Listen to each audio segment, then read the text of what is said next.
I'm Daniel, an art teacher who lives alone in a small house in a quiet suburb. Everything in the house is normal, except for one thing, the painting hanging at the end of the hallway. It's a landscape I bought from a second-hand store 2 years ago, depicting a misty forest with a small path running through the dark trees. I never paid much attention to it, until one morning I suddenly realized that the painting seemed different. At first I thought I was imagining it. Maybe the morning light on the glass made me see different details. But the next day, when I walked by, I stopped. There was a small shadow in the painting, standing in the middle of the forest path. A shadowy, indistinct figure. I tried to remember if I had ever seen it before, but my mind was completely blank. I went closer, looked more closely, and my heart pounded. The figure turned to face me. I was about to take the painting down to check, but as soon as I touched the frame, I heard a very slight sound, like the rustling of fabric, coming from inside the painting. I pulled my hand back, goosebumps all over my body. I tried not to think about it all day, thinking that I was obsessed with work and lack of sleep. But the next morning, when the sunlight filtered through the curtains, the painting was different. The figure had moved closer, now only a few steps from the edge of the frame. I started recording with my phone, placing the camera facing the painting every night. I wanted to prove that this was just an illusion. The first night, nothing happened. But when I reviewed the recording the second night, at 3 a.m., the screen flashed for a moment, and then movement appeared in the frame. The shadow in the painting tilted its head slightly, then walked forward. There was no sound, no wind, only the blurry image of a person gradually moving out of the foggy path, towards the edge of the frame. I stood there, dumbfounded, as I watched the video. The painting was no longer a harmless decoration. It felt alive. I tried taking it out of the house and putting it in the garage, but every morning when I woke up, it was back at the end of the hallway, hanging neatly as if it had never been moved. I started hearing footsteps at night, lights scratching on the floor. And one time, when I turned on the light, I could swear I saw a small mud mark on the tile, extending from the painting into my bedroom. I told my best friend Michael about this, and he laughed and told me to rest. But that night, Michael came to my house with an infrared camera. We sat in the dark, staring at the painting. The clock ticked past 3 a.m., and we both held our breath. In the pale blue light of the camera, the shadow in the painting began to move. It was no longer a static drawing. Slowly, it stepped out of the path, then stopped, as if looking straight at us. Suddenly, the lights in the house went out. Footsteps echoed, this time not just in the video. They echoed right on the wooden floor, very real, very close.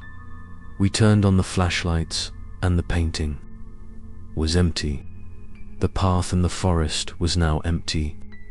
But in the moment the lights swept through the hallway, I saw a blurry figure standing behind Michael. A tall man, his face was white with no eyes, only two deep black holes. I screamed, and everything disappeared in a flash. When I woke up, Michael had run away from the house, and the painting was intact as before, with the figure standing in the middle of the path, this time with his back turned, heading deeper into the forest. From that day on, I no longer slept well. Every morning, the painting changed. Sometimes the figure disappeared. Sometimes there were red streaks of blood on the ground. I tried to burn it, but the flame went out as soon as it touched the frame. I don't know who I live with in this house, but I do know that every night, footsteps echo, soft but persistent, like a warning that he's still here. I think about moving out, but something inside me keeps urging me to see what the painting will eventually become. Maybe one day I'll see myself in it. And when that happens, maybe I'll understand why the painting changes every morning. But until then, I can only live in fear, counting the nights, waiting to see how many more steps he'll take. After the terrifying night of witnessing the shadow moving in the painting, Daniel could barely sleep. He locked the door, pulled the curtains, but every morning when he woke up, light still seeped through the gap in the hallway, shining on that ghostly painting. The next morning, when he stepped out of the room, everything in the house was still quiet. Only a strong, musty smell emanating from the wall where the painting hung. Daniel moved closer, his heart beating fast when he realized that the shadow in the painting was now clearer than ever. The face began to appear, blurry but enough for him to recognize. It was his own face. He stood still, his throat choked, then unconsciously took a step back. The image in the painting also seemed to change. A distorted smile appeared on the face in the painting, eyes staring at him through the thick glass. Daniel turned to run, but a whisper sounded behind him. A hoarse, weak voice seemed to echo from the wall. "You saw me." He turned around. The painting was still there, but it was no longer still. The mist in the painting seemed to be shaking, moving, swirling around the figure. And when he looked more closely, he saw other shadows looming behind, as if there were many souls hiding inside the wooden frame. Daniel quickly pulled the painting down, smashing it on the floor. The glass shattered, but the image inside was still intact, as if nothing could destroy it. He tried to use a box cutter to cut the canvas, but when the blade touched, dark red blood flowed from the tear. Daniel panicked and threw the knife away, gasping, his hands shaking as he saw the blood seeping through his fingers. That night, he decided to sleep in the car to avoid seeing it. But when he turned on the car lights, the light reflected in the rearview mirror, he was startled to see his own shadow in it. But the face did not move, only a pale smile. He turned round, there was no one. The air in the car turned cold, his breath came out in white mist, and a light knock sounded from the window next to him. Daniel turned his head, and a hand was imprinted on the glass cold, long and thin. He quickly started the engine, drove off into the night, leaving the house behind. But at the last moment, he glanced in the rearview mirror and saw the flickering light from the hallway window. The painting was still hanging there, glowing dimly in the darkness. The next morning, he returned with the intention of picking up a few things and moving.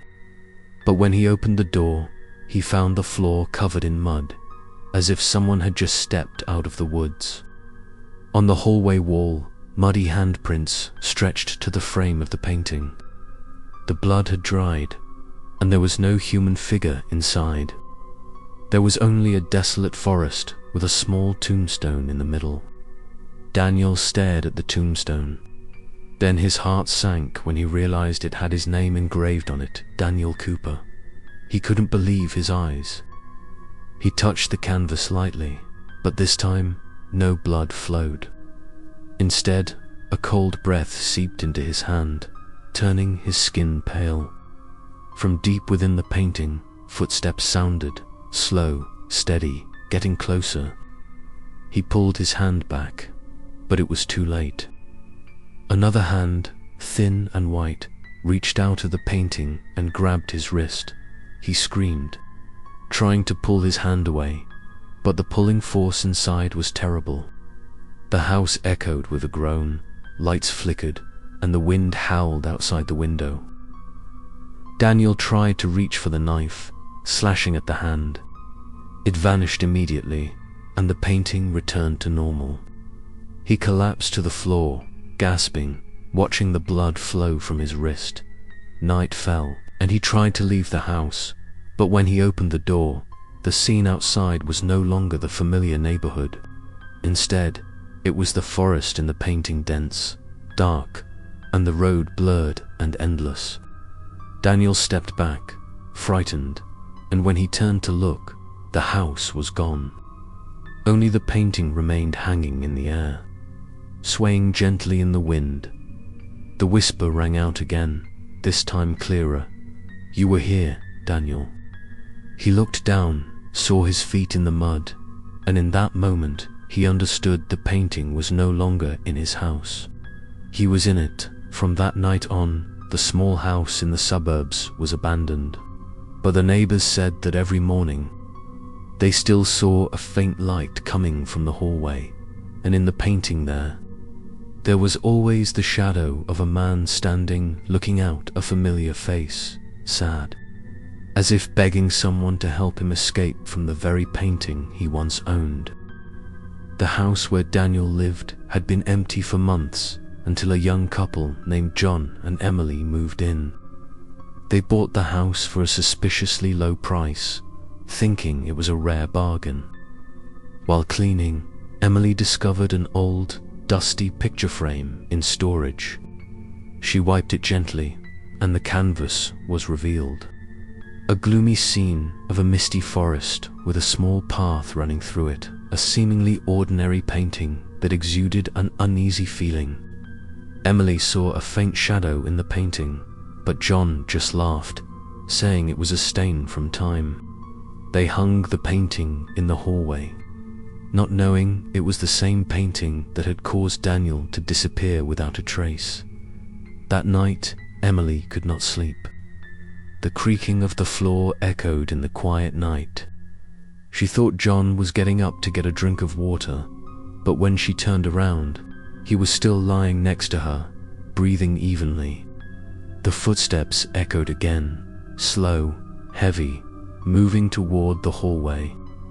Emily held her breath, listened, then mustered up the courage to step out.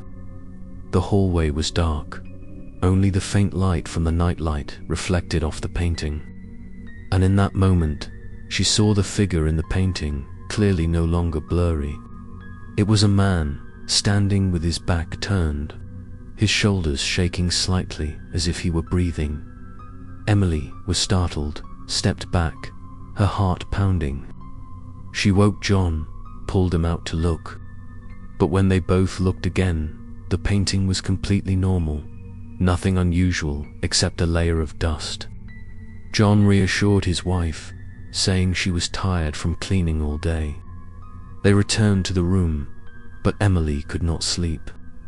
The image of the man in the painting kept appearing in her mind, his hunched back and his weak breathing as if he were calling for help. The next morning, Emily tried to take the painting down, but when she touched the frame, she felt a cold current spread through her skin. Her hand trembled, and from within the painting came a faint whisper. She pulled her hand back, falling to the floor. John ran to help her up, but when he looked up, he was stunned. The man in the painting was no longer facing away. He was facing them, his dark eyes sunken and his pale face staring out. From that day on, the house was no longer quiet. The lights flickered on and off at night. Footsteps echoed everywhere, even when they were both asleep.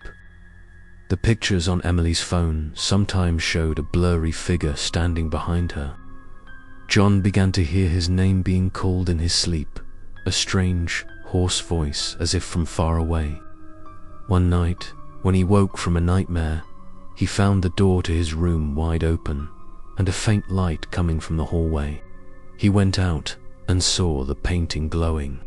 The light flickered like fire, and the figure in the painting took a step out of the foggy path. John stepped back, his eyes never leaving the frame. The room seemed frozen, the cold enveloping him.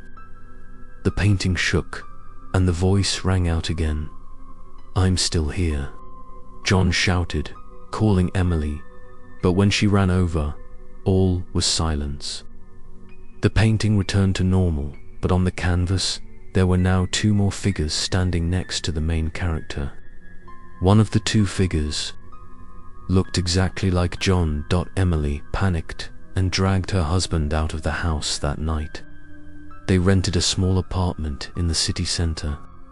But every morning when she woke up, she saw something on the table, a picture of the misty forest in the painting. The picture was taken from an angle she didn't know. Sometimes in the picture, there was a figure standing in the distance, getting clearer and clearer, as if approaching her. One afternoon, while Emily was cooking, the TV turned on by itself. The screen went white and then showed the hallway in their old house. The painting was still hanging in the same place, and in the frame, someone was walking out of the painting. Emily dropped the ladle, her eyes widening as she recognized the man's face, Daniel. But his eyes were empty, his mouth moving without making a sound. Only black tears running down his cheeks. She screamed, but the sound echoed back in a distorted echo in the room. The screen went black. When she turned around, the painting appeared behind her, hanging right on the kitchen wall. And this time, there were two people in the painting, Daniel and Emily. She looked into her own eyes in the painting and saw the man's lips move slightly. "It's your turn." That night, the apartment was found empty. There was no sign of a fight, only a single painting hanging on the wall, depicting the familiar misty forest with three figures slowly disappearing into the mist. The house was sealed after John and Emily's mysterious disappearance. But a few months later, a real estate company hired a worker named David to inspect it in preparation for resale. David was a practical person who did not believe in ghosts. He brought a flashlight, gloves, and a camera to record the situation. When he opened the door, dust filled the air, and the dim light through the torn curtains made the hallway look like it was covered in a thin layer of fog. David turned on the flashlight and started taking notes. But when he shone the light at the end of the hallway, he saw an old painting hanging neatly on the wall without a single crack. He laughed, thinking that the previous owner must have forgotten to bring it. The painting looked quite beautiful, depicting a misty forest scene. But what caught his attention was that the lines in it seemed very real. When he shone the flashlight on it, he felt like the mist in the painting was moving slightly. He shook his head, thinking he was seeing things, and took a few photos. As David walked out of the hallway, he heard a soft thud behind him. He turned around and saw that the painting was tilted at a slight angle. He went over and adjusted it, and as soon as his hand touched the wooden frame, a cold shiver ran down his spine. He jerked his hand away, wincing. It felt like touching cold metal on a winter day. But what made him shiver was the faint fishy smell coming from the painting. He shone the flashlight closer and discovered that the paint was wet in some places, as if it had been recently repainted.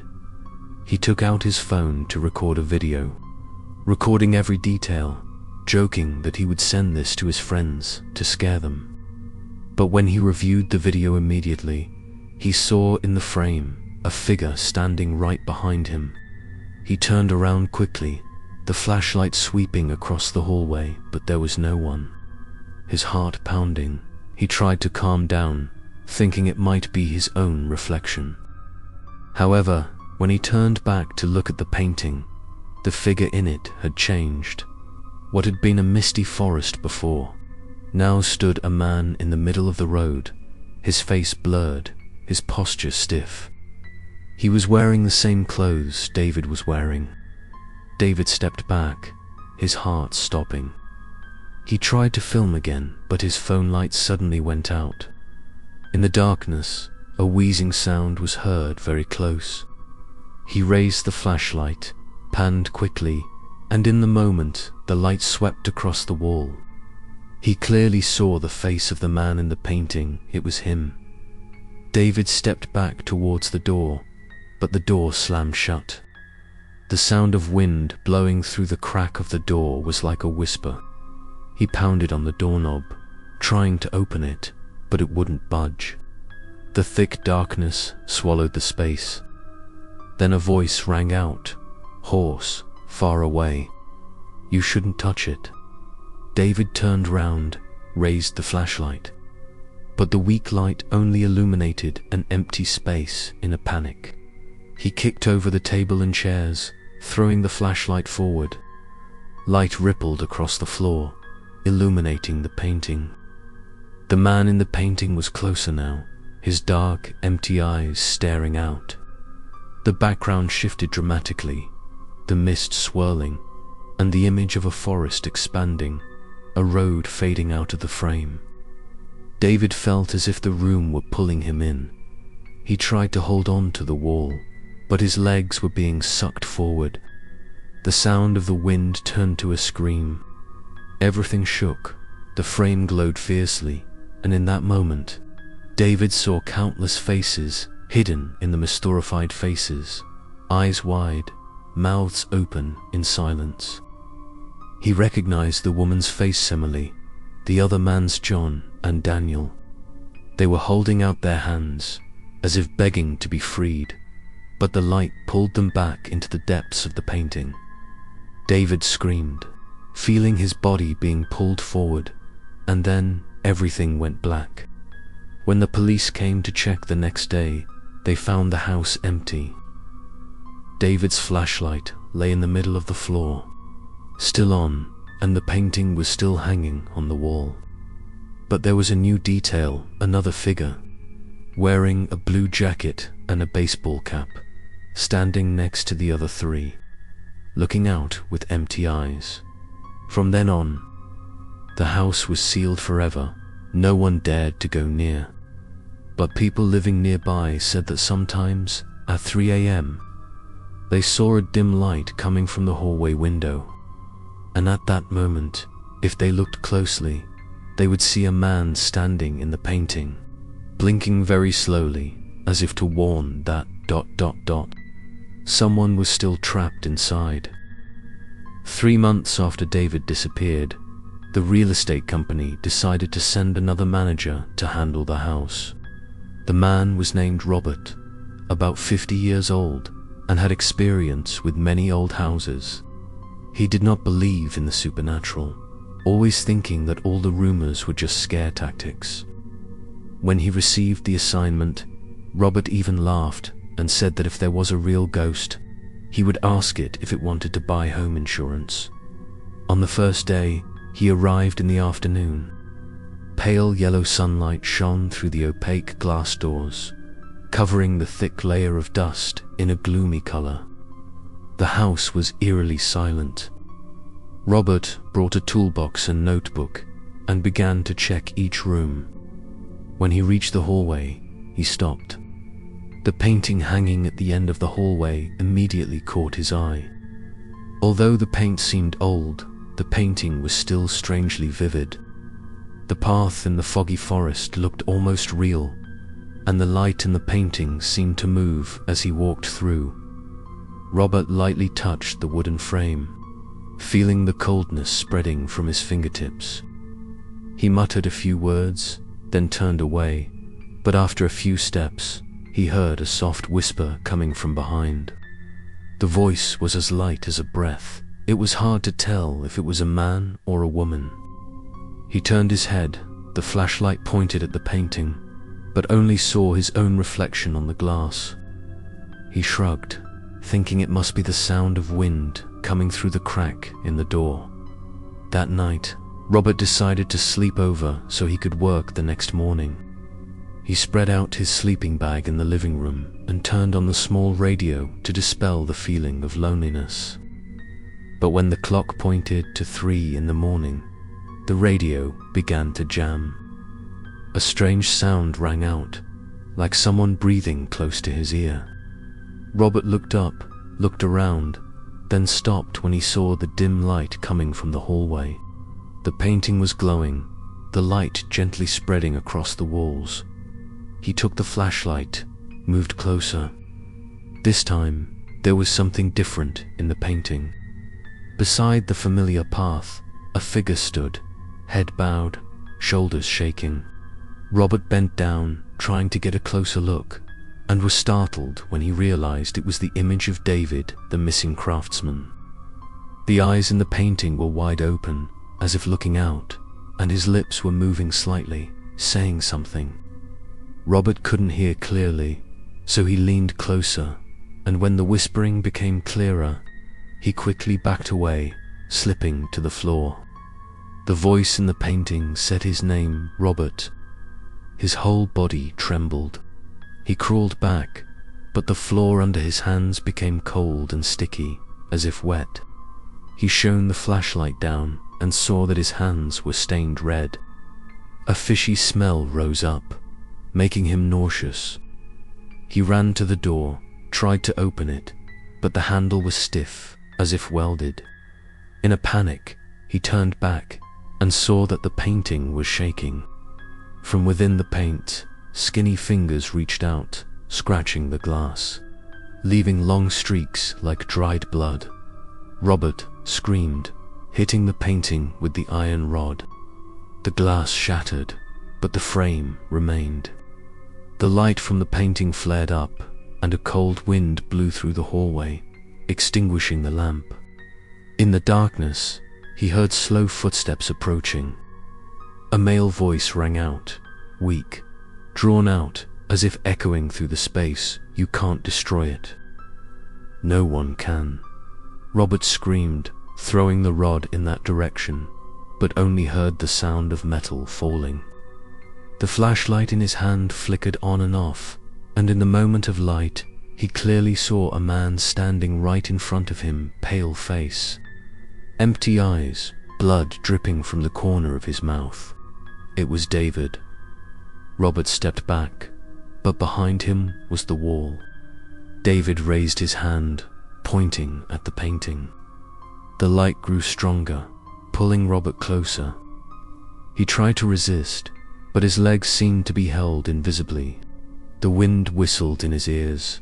Whispers rang out from all around him, dozens, hundreds of voices at once, like the cries of trapped souls. In the last moments before he passed out, Robert saw himself reflected in the painting, his eyes wide open, and behind him, a series of figures looming in the mist. The next morning, only the broken flashlight was found, and the painting was still in its original place. But now, in the painting, there was another person.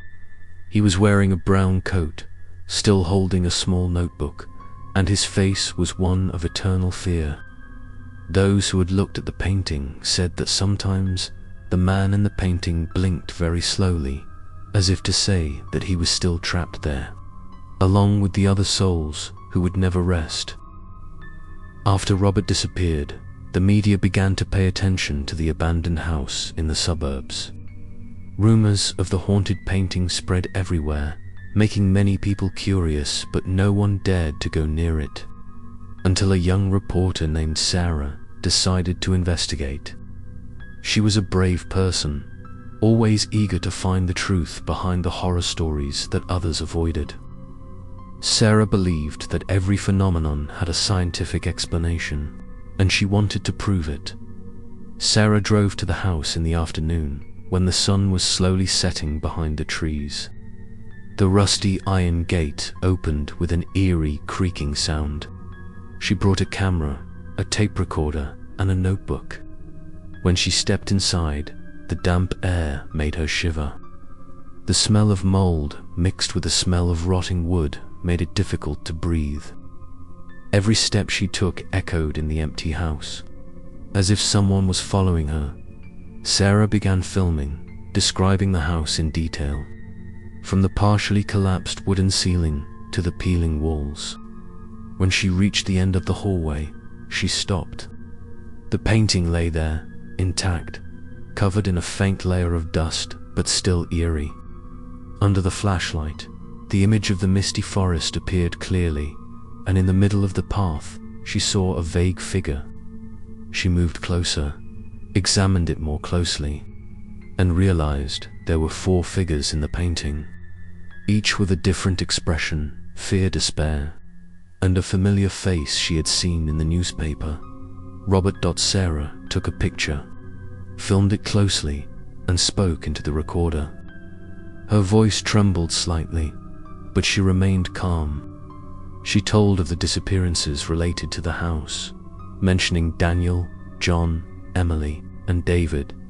When she said the last name, the recorder made a strange buzzing sound. Sarah looked up, feeling someone watching her. The light in the hallway flickered. She panned the camera, saw no one, but footsteps echoed from upstairs.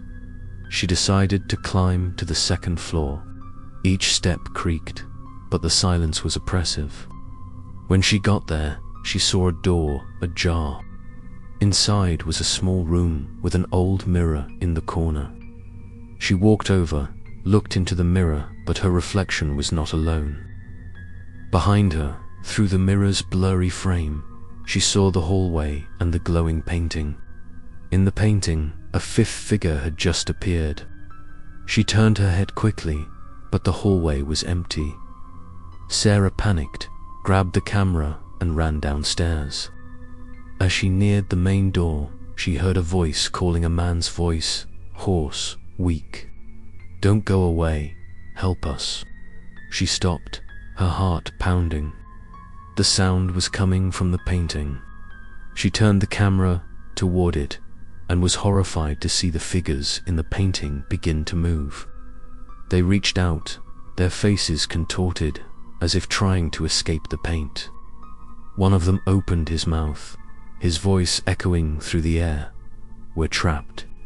Sarah screamed, but instead of running away, her professional instinct made her move closer. She put her hand on the frame, feeling the cold air seep into her skin. In an instant, the scenery around her changed. The house disappeared, replaced by the forest in the painting. The fog was thick, the wind whistled in her ears. She turned around, saw figures standing in the distance, facing her. They didn't move, just silently watching. When Sarah stepped forward, they all turned away, walking deeper into the forest. She called after him, but no one answered. Suddenly, a cold hand landed on her shoulder. Sarah turned and saw a man in a blue jacket, his face full of cracks, his eyes sunken. He opened his mouth to speak, but no sound came out, just pointed forward. Sarah looked in that direction, saw an old tombstone with the name Daniel Cooper. Behind the tombstone, countless blurred faces were watching her. She backed away, screaming, and in that moment, the fog swirled like a tornado. Everything went dark, and Sarah felt her body being pulled back. When she opened her eyes, she was standing in the hallway again, panting, sweating profusely. The camera fell to the floor, still recording, but on the screen, she clearly saw herself standing in the painting, raising her hands for help. When Sarah's colleagues came to look for her the next day, the house was still empty. Only her camera lay on the floor. The video finally stopped at the frame of the painting where there was a new figure. Sarah, with wide eyes and a face that seemed to be whispering something inaudible. From then on, the house was completely off, but those who lived nearby said that on foggy nights, a faint female voice still echoed from inside, begging someone not to look at the painting anymore. 10 years after the disappearance of reporter Sarah, the suburban house was boarded up and almost forgotten, until a man named Alex found it on a for sale list. The house was described as needing repairs, priced at half the market price. Alex, a quiet man, had just divorced and wanted to start over. He laughed when he heard neighbors warn that the house had been lived in by someone who had never left. He thought it was just a scare story made up for fun. The day he moved in, the weather was gloomy. The wind blew through the trees, making a cold, rustling sound. When he opened the door, dust flew everywhere, but the space inside was cleaner than he thought. The old furniture was still intact, as if someone had left not long ago. Alex turned on the lights. The hallway lights flickered. The weak yellow light reflected on the walls, making the atmosphere strange. He noticed an old painting hanging at the end of the hallway, covered in a thick layer of dust, the wooden frame moldy. He was about to take it down and throw it away, but the gaze of the person in the painting stopped him. A foggy forest, and in the middle of it, 5 silhouettes standing silently. He knew nothing about the painting's past. He simply thought it was a forgotten decoration. But that night, when he was packing, he heard light footsteps behind the hallway. The footsteps were steady and slow, like someone walking barefoot.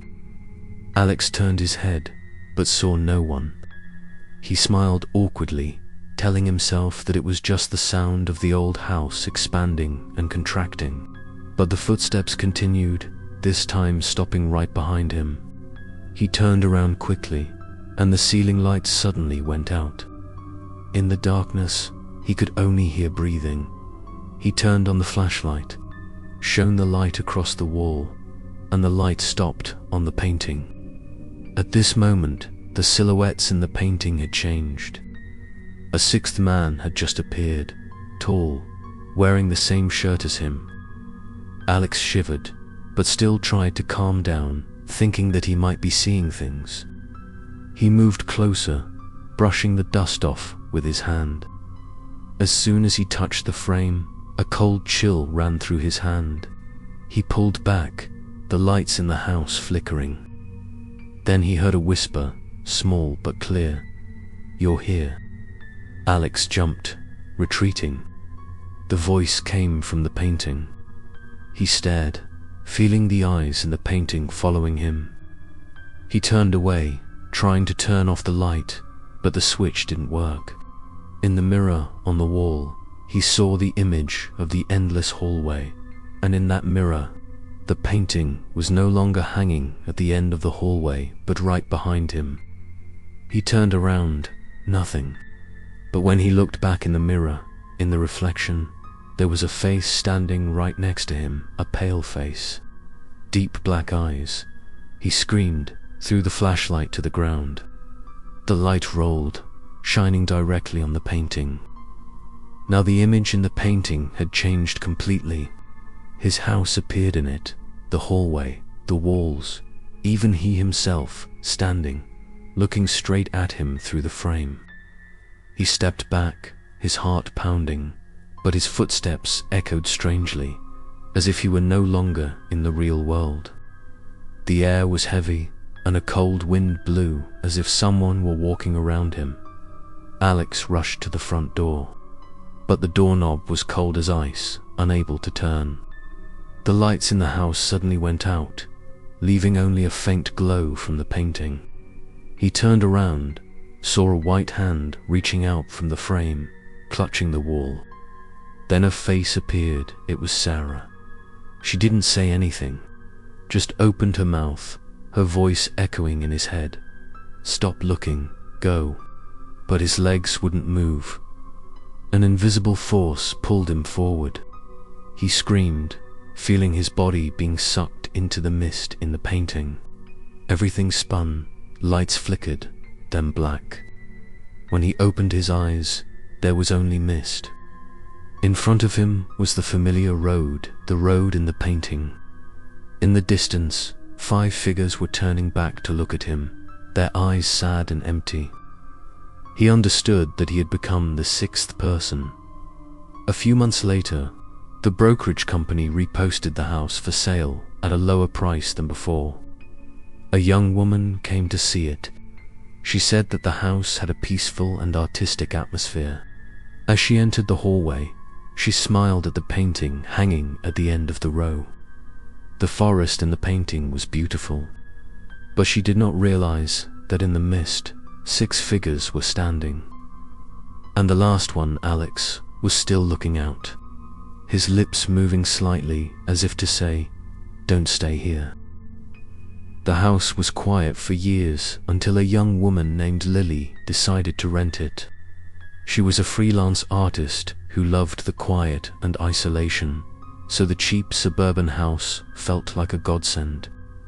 The neighbors tried to stop her, telling stories of people who had lived there and disappeared, but Lily just smiled and said they were superstitious.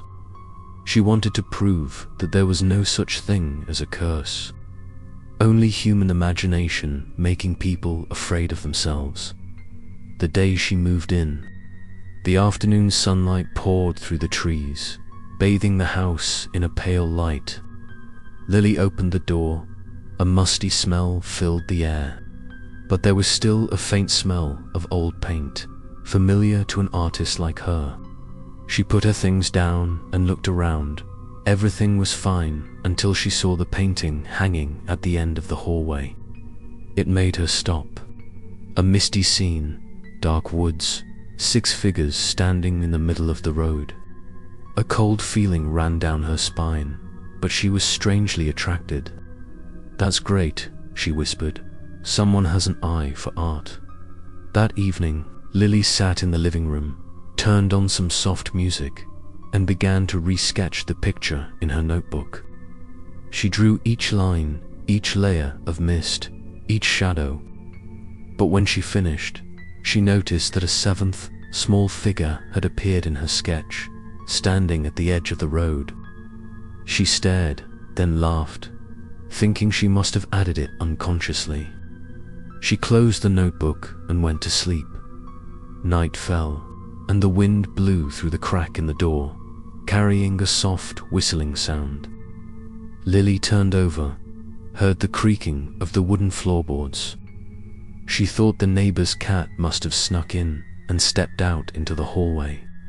Everything was dark, except for the moonlight shining through the window and reflecting off the picture. She moved closer, and her heart stopped. In the picture, there was a small figure that had really appeared, standing at the edge of the forest, just as she had sketched. She stepped back, her eyes glued to the picture. The figure was turning its head towards her, its features blurred, but seemingly smiling. Lily tried to take a deep breath, reassuring herself that this was just an illusion.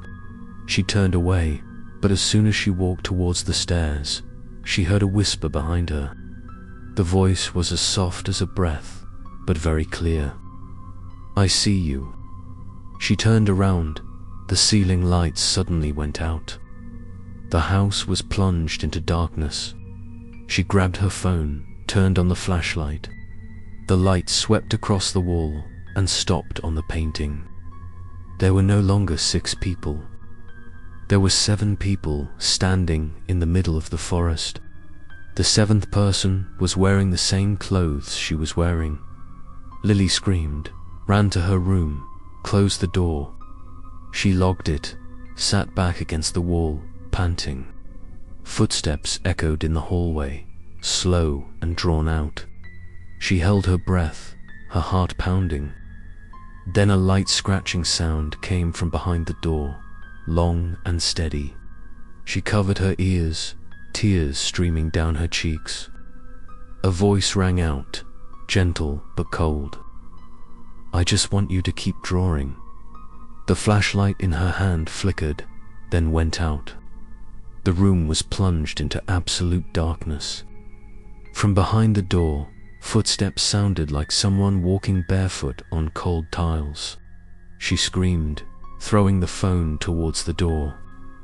The light flashed for a moment, and in the flash, she saw a pale hand reach through the crack of the door, then disappear. The next morning, the neighbors found Lily's door wide open.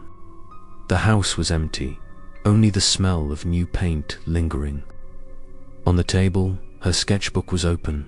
The last page was a complete painting of a misty forest, with 7 people standing in a row, their faces clear.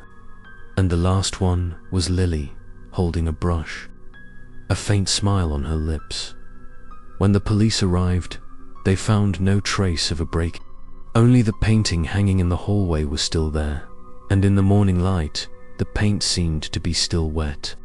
People living near the area say that on moonlit nights, they hear a light tapping sound from inside the wall, as if someone is continuing to paint and amid the wind. A soft female voice can be heard saying, "Just one more stroke." After Lily disappeared, the real estate company tried to sell the house again. This time, the person in charge was an experienced broker named Peter. He had sold many houses rumored to be haunted, and was always confident that there was nothing true in those stories. To him, everything was just a psychological trick, and fear was the easiest thing to exploit to make a profit. When Peter heard that the house had been abandoned for many years, he saw it as an opportunity to prove himself. He decided to go check it out himself and film an introduction video to post online as an advertisement. That afternoon, the sky was overcast. The wind blew through the neighborhood, making the trees creak. Peter entered the house, holding his phone and flashlight. As soon as the old door opened, the smell of mold and dust hit his nose. He sniffed, grimaced, but still smiled at the camera. This is a house that is being resold after more than 10 years. There are many strange rumors, but I will show you that it is completely normal, he said confidently, then turned on the flashlight and walked down the hallway. The light reached the end of the row, and he stopped. The old painting was still hanging there, the wooden frame slightly cracked, but the image inside was still strangely clear. 7 figures stood in the middle of the misty forest. Peter felt a chill down his spine, but tried to stay calm. He approached and said to the camera, "This is probably the famous painting that everyone is talking about. It looks quite normal." But when he raised his hand to lightly touch the frame, the cold glass made him flinch. At that moment, the phone in his pocket rang. He frowned, took out the phone. The screen showed an unfamiliar number, no name. Peter hesitated for a few seconds and then pressed answer. On the other end was a heavy, deep, and long breath. He smiled, thinking someone was teasing him. "Who is it? Do you know I am recording right now?" There was no answer. There was only a faint sound, like someone sobbing. He frowned, about to hang up, when a hoarse voice rang out, "Don't sell it." He froze, then burst out laughing. "Who hired you to scare me? You're good." He hung up, put the phone in his pocket, but just then it rang again. This time, when he listened, the voice was clearer, colder. "Don't sell this house." Peter felt his heart pounding. The voice sounded like it was coming from right behind him. He turned his head, shining the flashlight around the hallway, but there was no one. When he turned back, the picture had changed. The image of 7 people was now reduced to 6, and the space where the 7th person stood had a faint silhouette gradually appearing. He looked closely and was horrified to see that the face had taken on the appearance of his own. Peter backed away, the camera falling to the floor. He hurried to the door, but it was closed. The phone in his pocket vibrated again. He didn't want to hear it, but the ringing continued, piercing, louder and louder. He screamed, pulled out his phone, and threw it to the ground. But when the phone hit the floor, the ringing continued to echo through the space, as if the sound were coming from the walls, the floor, the painting dot. Then suddenly, the ringing stopped. The house was silent. Peter stood panting, trying to calm himself. He bent down to pick up the phone. The screen was dark. When he turned it on, he saw the video playing again, a recording from a few minutes ago. He saw himself talking, but behind him, in the frame, A white hand was reaching out from the painting, resting on his shoulder. Before he could understand what was happening, the video ended with a flash, his face pale, eyes sunken.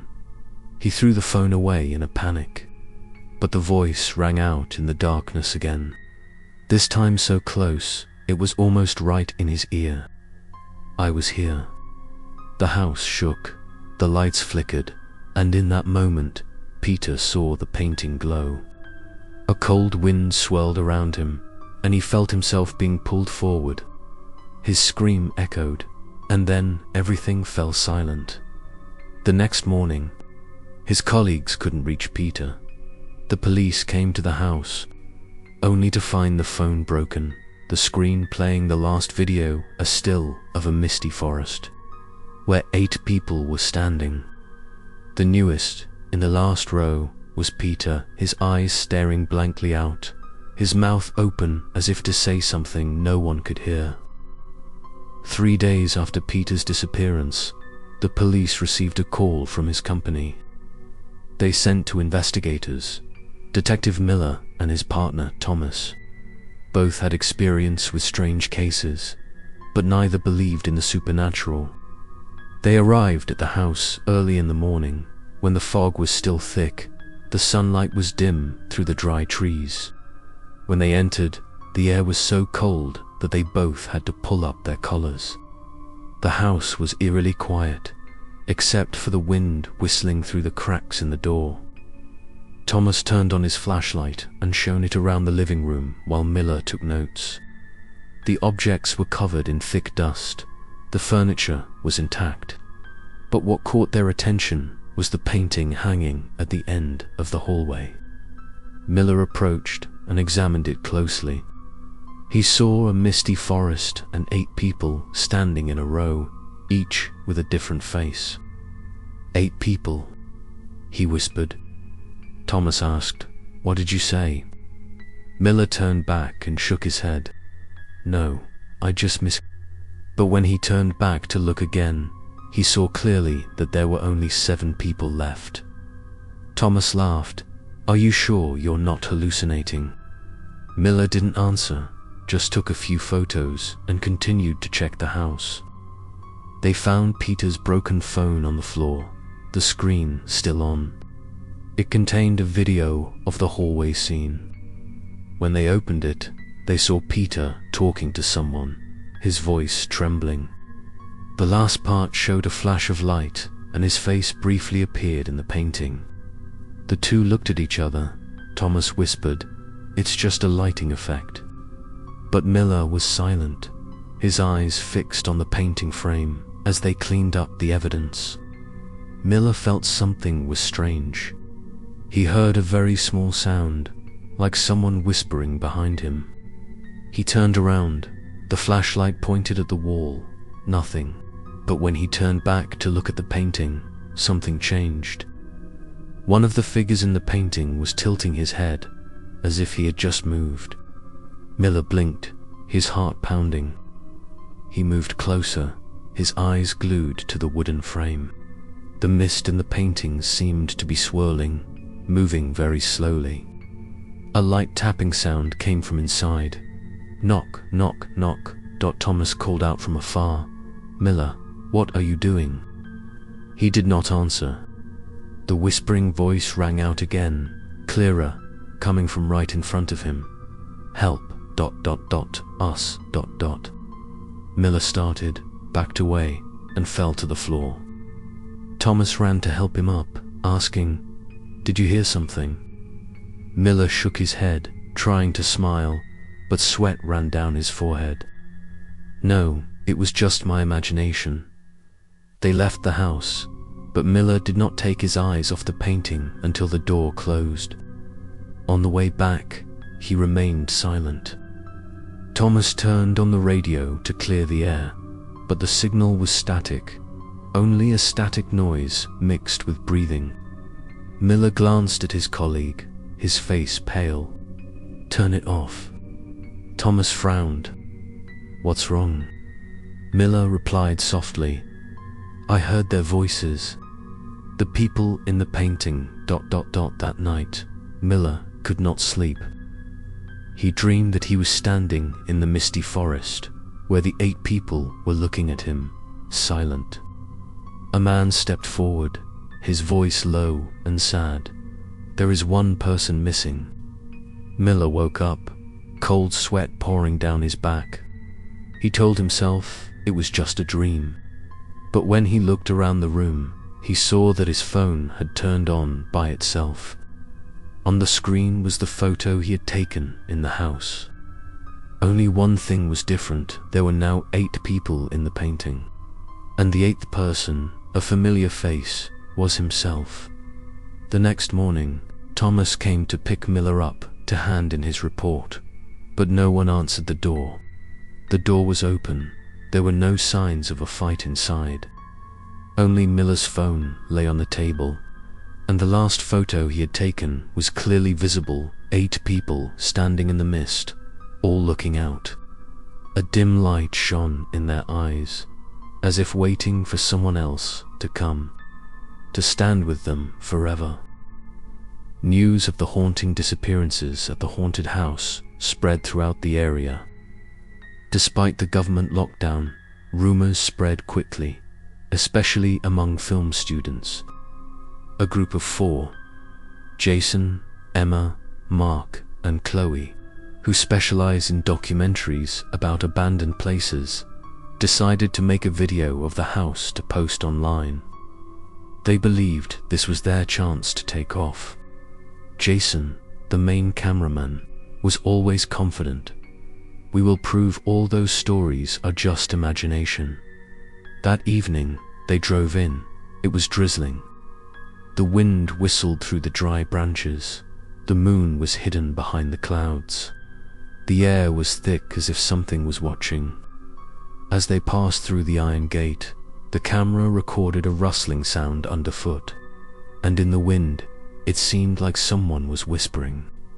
Chloe heard it first. She stopped, looked around, but Jason reassured her, "It's just the wind." The old house door creaked when they pushed it open. The house was dark. The light from the camera was the only source of light. Emma turned on the flashlight, shining it all over the hallway. The walls were peeling. The tile floor was damp and moldy, but everything was still standing strangely. When they reached the end of the hallway, they stopped together. The famous painting hung there, covered in a thick layer of dust. The wooden frame cracked, but the frame inside was still incredibly clear. The foggy forest, 8 silhouettes, all looking straight out. Mark smiled, moved closer, and said, "This must be a prop someone left behind." He raised his hand to touch it, but Emma held him back. "No, let me get a close-up first." Jason brought the camera closer to the painting. Through the lens, they saw that the mist in the painting seemed to be moving. Chloe stepped back, worried. "Jason, turn off the light. I want to see if it reflects anything when the light is low." He did so. The house was plunged into darkness. Only the small light from the camera remained. And then they all saw it clearly, a faint flickering light coming from the painting. Mark laughed. "Nice effect. The house really can act." But when he finished, his voice echoed strangely, as if someone was repeating the words in the painting at the same time. Emma raised the recorder, placed it near the wooden frame. From the device came a buzzing sound, then a faint voice. "Stop. Recording." Everyone fell silent. Jason looked at the screen, saw the image of the painting fading. The faces inside blurred, then clearly appearing again, this time with a 9th figure looming on the right edge. They panicked, backed away. Mark quickly turned on the light, but when the light spread, the painting only contained 8 people. The group decided to retreat, but the front door wouldn't open. Jason ran to the window, tried to push, but the glass shook as if held from outside. The wind rose fiercely, breathing whistling round them. In the wind, Chloe heard someone calling her name. "Chloe, come back here." She turned around trembling and saw, in the painting, the ninth face was her own. Her scream rang out. The camera fell. The image was chaotic. The lights flashed continuously. Emma tried to pull her friend out, but the wind was strong. The house shook violently. From inside the painting, white hands reached out, grabbed the wall, stretched out like real arms. Jason screamed through the camera, but in the last frame, the camera recorded the group being swallowed into the mist in the painting. The screams faded. Only the howling wind remained. A few days later, the police found the camera in the house. The video was broken. Only the beginning could be seen. However, in the last frame, the painting was still intact. Now, in the mist, there were 9 figures standing in a row, their faces facing out and in the middle. Jason held the camera, his eyes wide open, looking straight into the lens. Someone paused the video just before he mouthed the final words. "We found the truth." Since the students disappeared, the house was sealed off by the police again. But the people around the area confirmed that every night there was a faint light coming from the second-floor window. A man named Henry, who had lived across the street from the house for more than 20 years, was the first to notice it.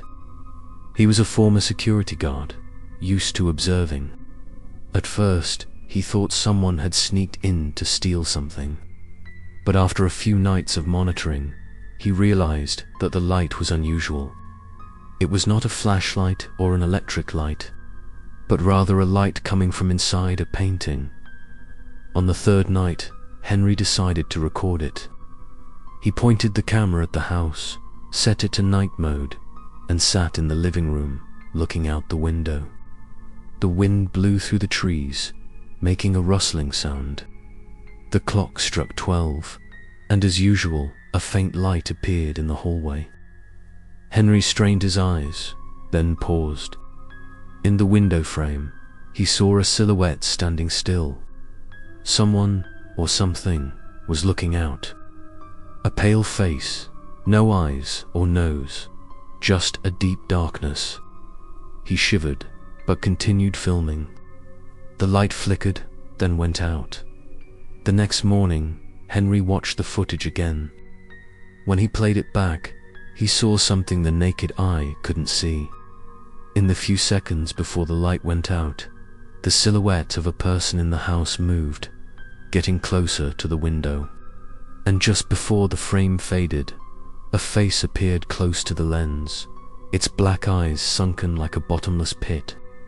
He turned off the video, cold sweat running down his spine.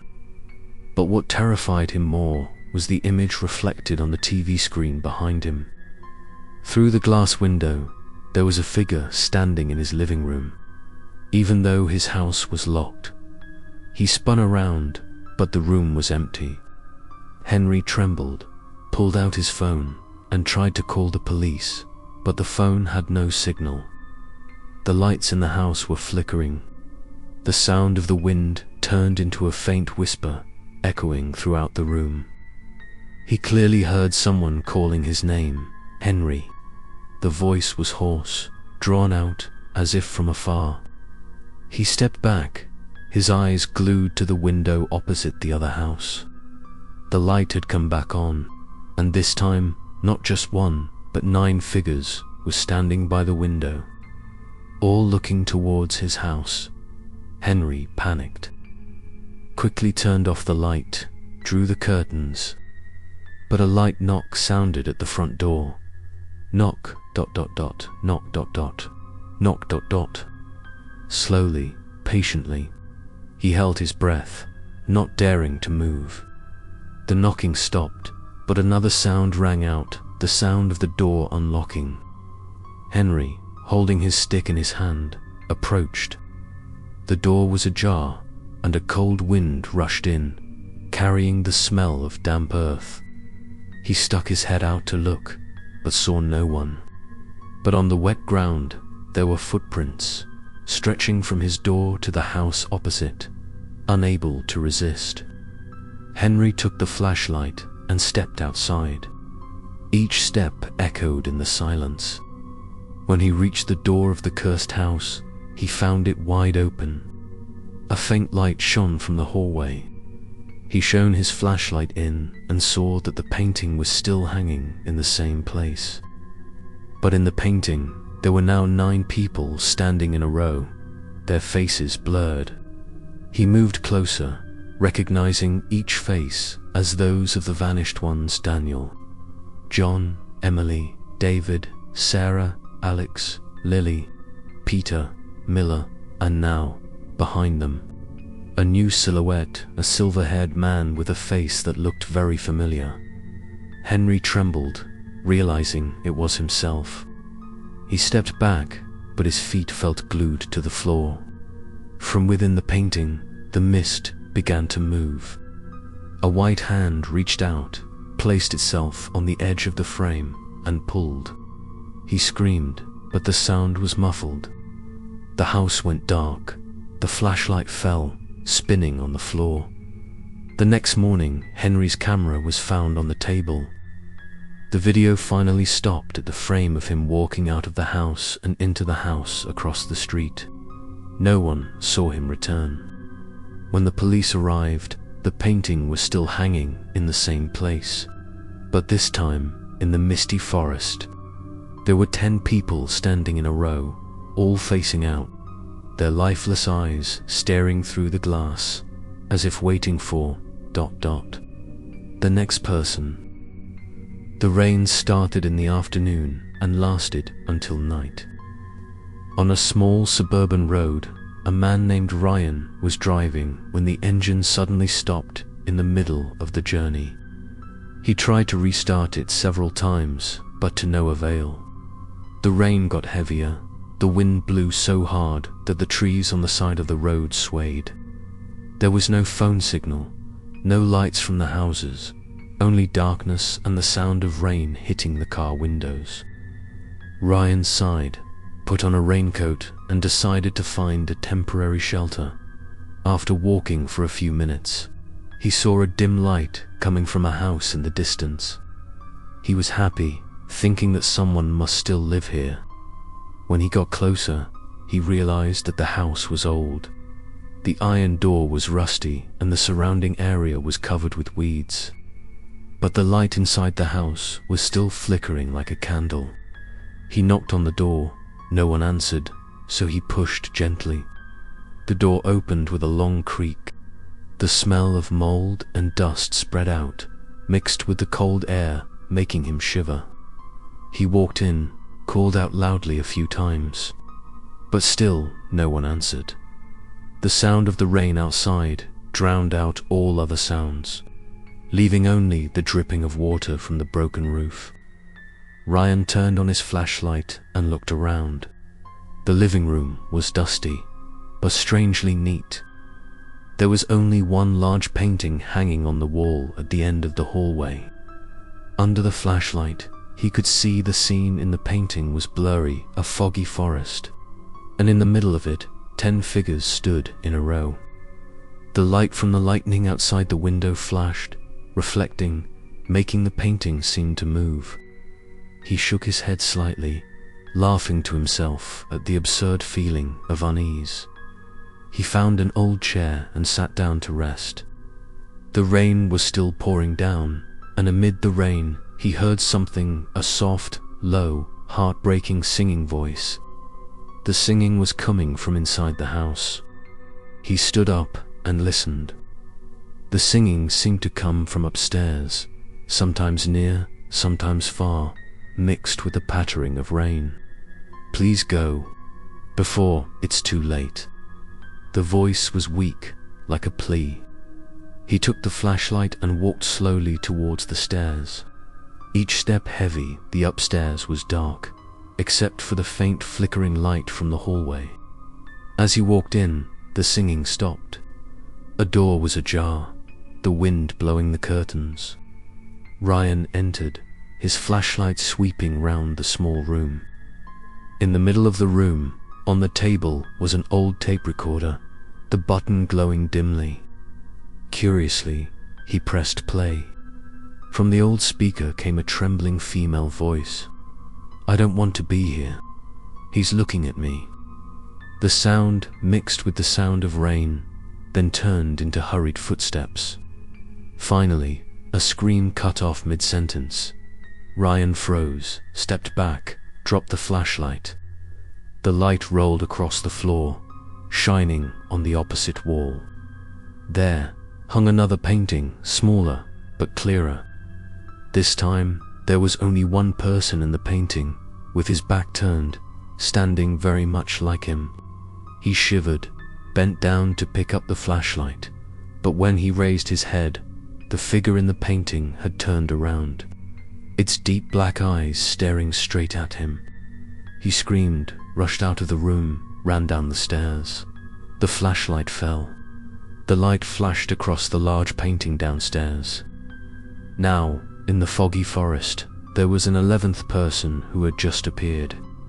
The rain outside was pouring, thunder rumbled, and amid the rain, the singing voice rang out again, this time clearer, echoing throughout the house. "Please don't stay." Ryan ran to the front door, but when he touched the handle, the cold made him pull his hand back. The door was locked, not moving. He banged hard, calling for help, but the sound of the rain swallowed the sound. From the hallway, footsteps slowly approached him. He turned, gasping, saw the painting glowing brightly. The mist in the painting swirled. The faces of the 10 people gradually turned towards him, their eyes wide. Then, as if being pulled, he felt his body become light, being sucked forward. Light flashed, then everything went dark. When the rain stopped, the house fell silent again. The police found Ryan's abandoned car on the road, but there was no other trace. Inside the house, the painting in the hallway was still hanging neatly. This time, in the misty woods, 11 people were standing, and at the end of the row, the 11th man tilted his head, his lips moving slightly as if singing, to the sound of the rain. After a heavy rain caused a power outage in the entire area, the power company sent a technician named Kevin to check. He was a quiet, reserved person who only focused on his work. When he received the assignment, he heard some colleagues mention that the last line connected to an old, abandoned house. Kevin did not believe in ghosts, just thought of it as a normal old house. It was dusk when he arrived. The wind carried moisture, and the gloomy sky made the surrounding scenery even darker. The house stood quietly in the middle of a tall lawn. The iron door was rusty, vines covered the walls. When Kevin opened the door, the hinges creaked. He turned on the flashlight, shining light around the room. The smell of mold and old dust rushed in, but strangely enough, the light bulb in the hallway was still intact, not broken. He checked the circuit breaker box. Everything was normal. But the power line ran straight to the end of the hallway where a large painting hung. Kevin frowned, wondering who would connect the power there. He walked down the hallway, the light from the flashlight sweeping through the mottled cracks in the wall. Each step he took echoed, lingering in the heavy air. When he got close to the painting, he stopped. A foggy forest, 11 people standing in a row, all looking straight out. Their faces were blurry, but their eyes were eerily clear. Kevin swallowed, trying to concentrate on his work. He opened the electrical junction box right next to him, plugged in the meter. The indicator light blinked. There was power, but he didn't know where it was coming from. He tried to unplug the wire, but every time he touched it, the hallway light flickered in response.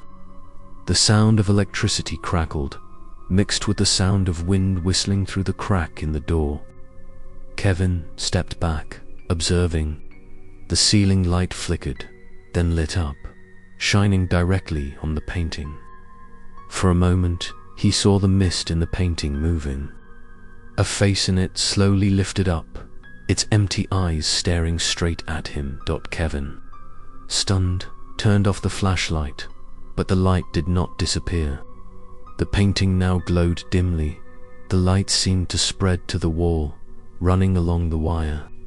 He tried to pull the plug, but the strong electric current sent him tumbling to the floor. In the hum of the electricity, he heard a whisper, a hoarse, weak voice, mixed with the sound of the wind. "Don't fix it. Don't touch it." He looked around, saw no one, but the voice seemed to come from the painting itself. He got up, tried to leave, but when he reached the door, the lights in the building suddenly went out. In the darkness, he clearly heard slow footsteps behind him. He turned around, the flashlight in his hand fading, flickering. In the moment of flickering light, he clearly saw a figure standing close to the painting, tall, thin, with arms too long for his joints. Turning his head to look at him, Kevin shouted, but his voice was choked, unable to come out. The lights suddenly came back on. The house was silent. The painting was still there, but different. In the middle of the misty forest, there were now 12 people standing in a row. The last one wore a power worker's uniform. His face was blurred, but his eyes, those eyes belonged to Kevin. The next morning, another inspection team came. They found the power truck parked in front of the gate, its tools intact, but Kevin was nowhere to be seen. On the wall of the corridor, they found a burnt black patch, shaped like a human hand. The painting was still dimly lit in the darkness, and inside it, 12 figures stood still, their faces sad. The supervisor put up a warning sign and locked the door. But that night, the electricity system in the area automatically turned on, even though there was no power supply. People living nearby said that on stormy nights, they saw flickering lights from the windows of the house, and in the sound of falling rain, a very small sound rang out, the whistling of electricity and someone whispering, "I'm still working on it. Almost done." When summer came, for friends Tom, Lisa, Andrew and Chloe decided to organize a weekend camping trip in the woods outside the suburbs. They heard that there was an old abandoned house there, famous for its strange stories. And of course, that made them even more curious. Tom was the one who suggested the idea, always testing the boundary between reason and fear. Lisa was cautious, and Andrew brought a camera to record the memorable experience. Chloe just laughed, saying that if anything strange happened, at least they would have a good story to tell. They arrived in the afternoon. The sky was cloudy, the light was fading. The forest was covered in mist. The sound of insects mixed with the sound of wind blowing through the leaves created a cool atmosphere. They set up their tent about 200 meters from the abandoned house, right next to a small clearing where they could start a fire. As night fell, the flickering fire reflected on the young faces. Andrew raised the camera and smiled. Tonight's story is about that house. They say that whoever sees the light in there will never return. Lisa shivered, looking towards the house. In the darkness, it appeared like a giant black shadow, the broken windows like empty eyes looking out into the forest. Tom joked, "I bet if we get closer, we'll only see a few rats." But as he finished speaking, a cold wind blew by, causing the fire to flare up and then go out. The group fell silent. Andrew turned on the flashlight, looked around, then suddenly stopped. "Does anyone see?" He whispered, "There's a light in the window." Everyone looked in that direction. Just as he said, on the second floor of the house, a dim light flashed, then went out. Tom smiled wryly. It's probably just a reflection. But Lisa heard something. A steady tapping sound, like someone tapping on the glass. Knock, knock, knock, 3 beats, then silence.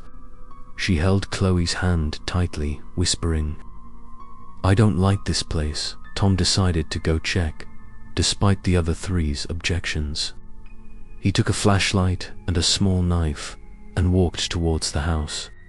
His flashlight's light gradually faded in the mist. Lisa watched, worried. Time passed, 10 minutes, 20 minutes. Tom still hadn't returned. Chloe stood up. We have to go find him. Andrew took the camera, and the 3 of them held the flashlights and walked into the forest. As they approached the house, they felt a change in the atmosphere. The wind stopped, the insects fell silent. The door was slightly open, the hinges creaking slightly. Andrew turned the camera, his voice trembling. Tom, if you hide, then forget it. It's not fun. There was no response. They walked in, the flashlight's light shining on the old hallway. And at the end of the hallway, they saw the painting. A foggy forest, 12 people standing in a row. Lisa frowned. Looks like there are more people. Chloe gasped. Where is Tom? Andrew panned the camera closer. When the light hit the painting, they were all stunned. At the end of the line, the 13th person had just appeared. He was wearing the same coat as Tom. Lisa screamed, but at that moment, the door behind her slammed shut. The light flickered, the wind howled through the cracks in the window. The painting glowed, the faces in it slowly moved, eyes wide, mouths open as if calling them in. Chloe pulled Lisa's hand and ran. Andrew followed. They banged on the door, shouting loudly, but the door did not open. Footsteps echoed from the hallway, slow and heavy. A deep voice rang out right next to their ears. No one leaves. The light went out. The next morning, the rescue team found the campfire abandoned, the tent half built, the camera lying on the ground. When they reviewed the video, it only showed the hallway, and at the end was the painting. In the misty forest, there were now 13 people, and the last one looking straight into the lens, eyes wide open, it was Tom, that night. The people around the area said they heard a soft singing coming from the forest. In the sound of the wind, mixed with the crackling of the fire, someone said softly, "The fire is out. Now it's your turn." Thomas is a famous antique collector who has traveled the world to hunt for rare items. He believes that each antique contains its own story, a part of the soul of the person who owned it. When he heard that a strange painting was found in an abandoned house, Thomas immediately went to the auction. The seller described it as a painting that never gets old, no matter how much time passes. That description made him curious. At the auction, the painting was covered with a thick cloth. When the cloth was pulled down, the audience suddenly fell silent. A foggy forest appeared on the canvas, with 13 people standing silently in the grey smoke. Their faces were blurry, but their eyes were strangely bright, as if they were looking straight at each person in the room. Many people left because they felt creepy, but Thomas remained still, captivated by that ghostly beauty. He won the auction and brought the painting back to his villa, hanging it in the main hall, the position he thought was most worthy. The first night, the quiet villa suddenly became unusually heavy. The clock in the living room seemed to slow down, and in the middle of the night, Thomas heard footsteps coming from the hall. He thought the maid had woken up late, so he went to check. But when he got downstairs, there was no one. Only the painting was dimly lit, as if reflecting the moonlight. He approached, realizing that in the painting, the forest seemed to have changed. The branches moved, the figures faded, then reappeared in another position. He shivered, but told himself it was probably because of the light. The next morning, Thomas discovered that the painting frame was as cold as ice, even though the house had the heater on. He asked someone to check, but no one found anything unusual. One of the workers, when touching the glass, turned pale and whispered, "I hear people in here." Thomas frowned and told them to leave immediately. That night, he sat in front of the painting, pouring wine and examining it like an art student. But when he looked closely, he stopped. One of the faces in the painting looked familiar, exactly like the electrician he had seen in the newspaper, the one who had gone missing a few months before. He turned on his computer to look up old news, and sure enough, it was the same face. He began to worry, but curiosity kept him from looking away. On the third night, Thomas was awakened by a gentle knock on his bedroom door. 3 times, slow, steady. He opened the door, saw no one, only the dark hallway.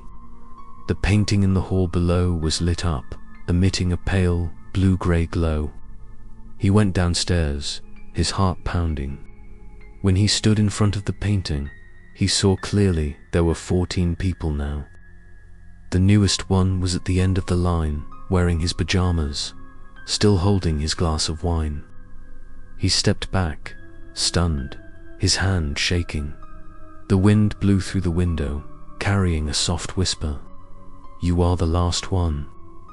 Voices came from everywhere, echoing around the hall. Thomas shouted loudly, throwing the wine glass at the painting. The glass shattered, but the painting was unharmed. On the contrary, the mist inside was thicker, spreading out of the frame, creeping around the floor. He stepped back, but when he touched the wall, the painting suddenly shook violently, and in an instant, a pale hand reached out, grabbed his wrist, and pulled him inside. The next morning, the maid came to work as usual, but the door to the villa was wide open. The great hall was empty, only the broken glass on the floor. The painting was still hanging intact, but now, in the mist, there were 14 people standing in a row. The last person, wearing a dressing gown, had a sharp face, his eyes looking out as if he wanted to say something. The morning light shone on the painting frame, making it glow, and if you looked closely, the 14th person's lips seemed to move slightly. There is one more place. After hearing about the disappearance of collector Thomas, the local newspaper sent a reporter named Emily to investigate. She was a practical person who liked to explore mysteries that were distorted into rumors. Her goal was to write an article called "Decoding the Urban Curses," and the mysterious painting became the first topic. She looked through the documents, followed the list of people who had owned the painting, and realized a creepy point. They all disappeared without a trace. The last person was Thomas Dot. Emily arrived at Thomas's mansion on a gloomy afternoon. The house was sealed, but she was allowed in to record because she was investigating. The air in the house was uncomfortably cold, even though it was not raining. She carefully walked into the great hall where the painting hung. When she laid eyes on it, she shivered involuntarily. 14 people stood in the misty forest. Their eyes seemed to penetrate the glass, looking straight at her. She took out her camera and began to record every detail. In the lens, the light from the painting seemed stronger, as if it knew she was watching. Emily sat down in her chair, opened her notebook, and compared the images to the missing persons files. Each time she turned the page, she recognized a familiar face in the painting. Sarah, journalist. Peter, broker. Miller, detective. She read silently, and when she reached the last name Thomas, she looked up. In the painting, the 14th person was tilting his head, his lips slightly parted, as if he were mumbling something. She moved closer, putting her ear to it. A very small whisper came from inside. "There's another one." She jumped and stepped back. The air in the room changed, a cold wind blowing strongly even though the door was still closed. The chandelier on the ceiling shook slightly, making a creaking sound. She turned on the camera, panning the lens around the room, but saw no one. However, when the screen panned to the painting, she noticed a slight movement. One of the figures in the painting had turned his head. Her heart was pounding. "It's just an illusion," she reassured herself, but her voice was trembling. Suddenly, the lights went out. Only the faint glow of the camera remained. From somewhere came the sound of footsteps, light but clear. She called out, "Who's there?" No one answered, only breathing close behind her. She turned, but found the room empty. When she turned back to the painting, she froze. There were 15 people in it now. The new faces were blurry, not yet clear, but she recognized the familiar silhouettes. She touched the wooden frame, and as her fingertips touched the glass, a chill ran through her body. From inside the painting came a chorus of whispers. "Don't look. Don't write." She fell back onto the floor, the camera falling to the ground, still recording. Its light reflected off the painting, highlighting the faces inside. A face very much like hers formed in the mist. Emily crawled back, trying to reach the phone to call outside, but the signal was very noisy. The screen only showed a line of text repeating over and over, "Recording." She ran to the front door, but it was locked. The lights in the house came back on, but not normal lights. It was a blinding white light emanating from the painting. The mist in the painting began to pour out like real smoke, covering the floor. Emily panicked, tried to push the window open, but it was useless. She looked around, looking for an exit, and when she turned around, she saw herself or something with a face exactly like her standing inside the painting, smiling. The next morning, Emily's colleagues came to the mansion to find her. The door was wide open, the house was quiet. Her camera was lying on the floor, its battery dead. When they turned it back on, the end of the video only showed the painting. 15 people stood in the mist, and the last one was a woman in a press jacket, looking straight into the camera, her lips parted as if telling her own story. After the disappearance of reporter Emily forced the police to close the investigation, all the evidence was sealed in the department's archives. Among hundreds of old evidences, the foggy painting was wrapped in thick cloth, labeled "Do Not Open." But a few months later, a new officer named Robert found it moldy, so he decided to send it to a painter-restorer named David. He simply instructed, "Don't try to fix too much, just clean it." David is meticulous and has a passion for ancient art. When he received the painting, he was impressed by the delicate strokes and the old paint covering it. Under the office light, the dust made the painting look like a real fog. He began to gently wipe it with a specialized solution. As the old paint peeled off, he noticed something unusual. Under each layer of paint, the faces of the people in the painting seemed to become clearer, more vivid. He paused, but then his curiosity made him continue.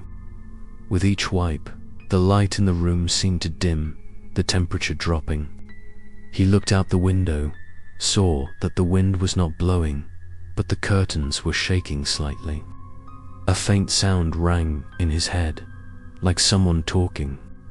He thought he was tired, so he turned on the radio to relieve the silence. But the sound continued, whispers mixed with the sound of the brush. "Don't touch us." David was startled, pulled his hand away. He looked around. No one was there. He took a deep breath, trying to calm himself, then returned to the table. He realized now that there were 15 people in the painting, just like in the stories in the newspapers. Their faces looked so real that they seemed to be looking at him. He squinted, realizing that the 15th person was Emily, the reporter who had recently disappeared. His heart pounded, but instead of fear, he felt a strange excitement. "If I finish it," he thought to himself, "it might be worth a lot more." He continued wiping the paint on the bottom edge. When the last layer of paint peeled off, he froze. A new face was emerging, the brushwork unfinished, but the strokes looked like they had been painted today. That face was his. The eyes on the painting lacked detail, but he could feel them watching him. He dropped the brush and stepped back, but the lamp on the table suddenly went out. In the darkness, he heard the sound of a brush on canvas, a light but steady rustle, as if someone was continuing to paint. He trembled as he turned on the light. There was no one in the room, but on the table. The brush was still stained with paint, the tip wet as if it had just been used. He looked back at the painting and saw his face now complete, eyes wide open, lips slightly curled into a smile. He screamed, threw the painting on the floor, but the wooden frame did not break. Instead, light from the painting radiated, shining on the ceiling, illuminating the room. The mist in the painting began to move, curling, and a pale white hand reached out from the frame, clutching at the floor. David stepped back, but tripped. A voice echoed in his head, cold and angry. "You opened it. Now replace us." The light went out. Everything fell silent again. The next morning, Officer Robert came to retrieve the painting, but when he opened it, he found 16 people inside. The newest one stood on the left edge, wearing a paint-stained coat, his eyes blank. The painting was sealed again, more securely this time, with the words "Do not restore, do not touch." "It is alive." That night, in the storage room, the security camera caught the image of the painting shaking slightly, as if someone inside had just chuckled. Margaret lived alone in a small house in the suburbs after losing her 8-year-old son in a car accident. The house was suffocatingly silent, except for the ticking of the clock and the wind whistling through the windows. She hardly went out, sitting in the living room every night, staring at the picture of her son on the shelf. The pain of loss made her feel lost in her own life. One day, while passing a small auction, she stopped because she saw a strange painting, a misty forest, and a line of people standing silently. For a moment, she swore she saw her son's face in the mist. Unable to resist, Margaret bought the painting and brought it home. She hung it right next to her son's picture. The first night, she sat and stared at it for a long time, the yellow light reflecting off the painting, making the mist seem to move. She told herself it was just a lighting effect. But then, as she closed her eyes, a small sound rang out, a child's laughter. The clear sound made her dizzy. She jumped up, looked around, saw no one. The painting was still dimly lit, and in the mist, a small figure was turning back, thin shoulders and brown hair, just like her son. Margaret's heart pounded. She walked over, trembling, put her hands on the frame. From inside came a weak, sweet voice. "Mother." Tears fell from her eyes. "What about me? Am I real?" The voice replied, this time clearer. "I'm so cold, Mother." She burst into tears, believing that a miracle was happening. That night, she sat in front of the painting, telling her child everything. The sound of the wind mixed with the vague sounds made her believe that her son was still there. Listening. In the following days, she began to change. Every morning, she talked to the painting. Every evening she sat and told it stories.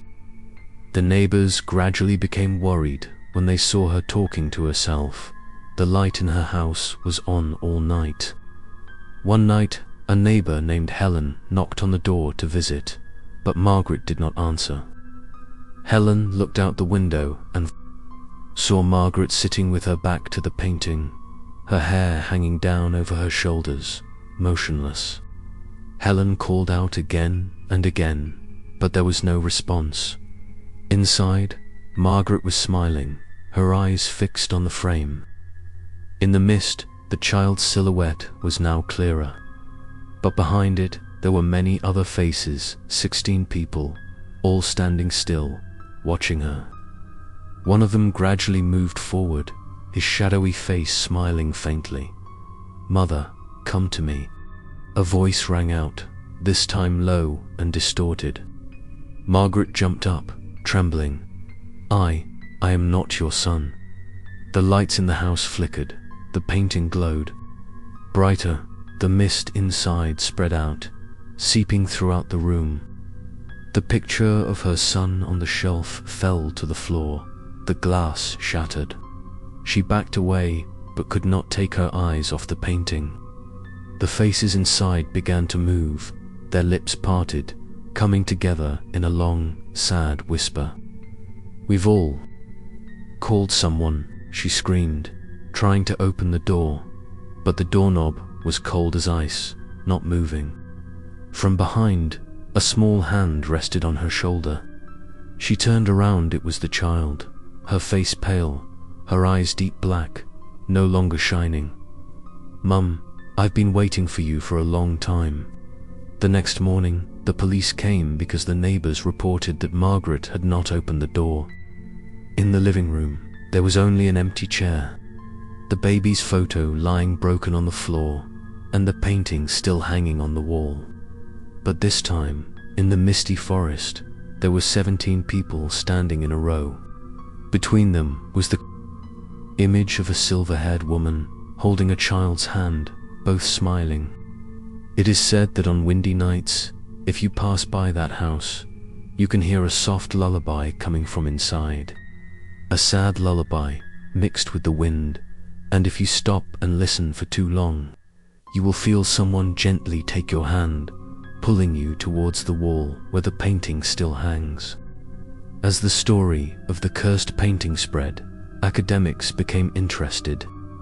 A group of experts from the National Museum offered to take it back for research, hoping to prove that it was all a collective hallucination. The police agreed, but they warned sternly that no one should stand too close to the frame for more than 10 minutes. The painting was transported in a special storage container, sealed in multiple layers. That day was cloudy, the wind was blowing, and the dim light covered the square in front of the museum. The painting was placed in a private gallery, with surveillance cameras and an automatic lighting system. Experts stood around, wearing gloves, removing each layer of cloth. When the last cloth fell, everyone held their breath. Against the misty background of the painting, 17 people stood still, their faces suspiciously sharp. One of them, a silver-haired woman holding a child's hand, looked so lifelike that everyone stepped back. A researcher whispered, "It looks so real."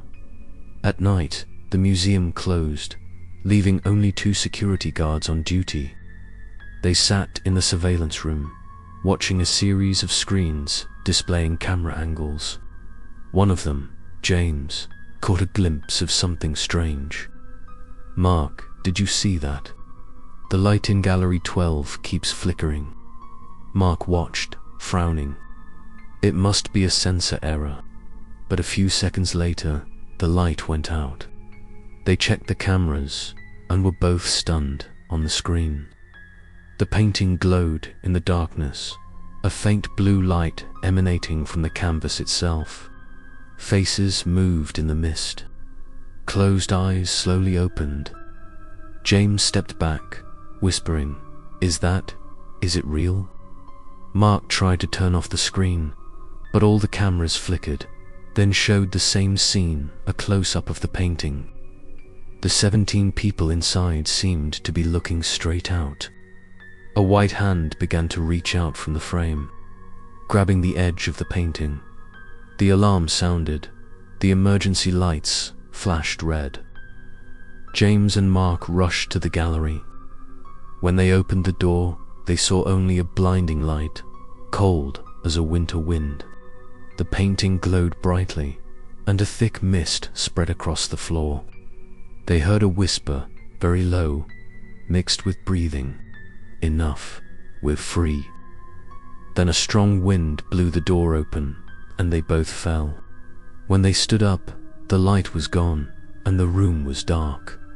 The next morning, the police arrived. The painting was still there, but different. In the misty forest, there were 18 people now. 2 new faces, James and Mark, were clearly visible among the crowd. They were described as smiling softly, as if they had just found peace. The museum immediately closed the gallery, but the news spread quickly. People flocked to stand outside and look through the glass doors.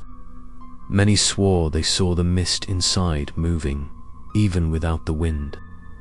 A night worker said that sometimes, as he walked through the hallway, he would hear footsteps echoing from behind the wall, and someone whispering, "There's one more space." Years later, the painting was kept in a museum vault, locked behind steel. No one dared to open it anymore. But security cameras would sometimes turn on at night, capturing blurry images, faces looking out, lips moving as if calling the viewer's name. People say the painting has stopped changing, but everyone who has seen it has had the same dream.